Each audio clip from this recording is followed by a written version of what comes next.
Yeah, I think I first realised I had an eating disorder when someone else told me, because at the time when it started, one, I was really young. I was probably about 13 years old. And two, I didn't really know what an eating disorder was. I think I realised when my friends and my family and my teachers started saying things to me, like not only about weight, you know, obviously I lost a lot of weight, but my personality changed and I was quite tired all the time and things like that. So I think I realised when someone else told me. I thought I was fat when I looked at myself.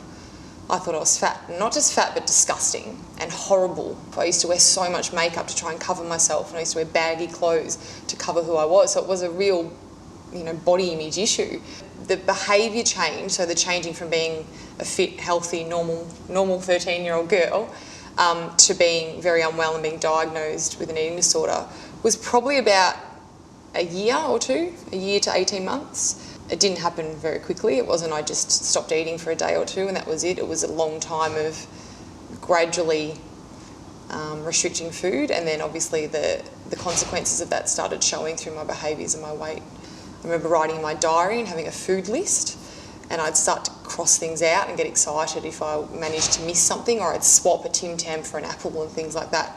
So that was at about 13, and then I just turned 15, so it was about 18 months when I went to a doctor and got diagnosed with anorexia nervosa. I always thought I was making it up to get attention, and I had other people say that to me as well at certain times. So I never thought it was real until I went to the GP, and she did say, look, I think you're sick and I think you need help, and I think you do have a form of an eating disorder. And that was the first time I really was explained what it was and why I was doing what I was doing. So I felt relieved because that was the start of my treatment, and I did go and seek further treatment.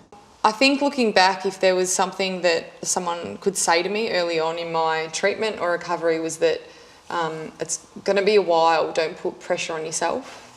It's not going to happen overnight, and it's not your fault. What you're going through is not your fault. I never really had anyone say that to me.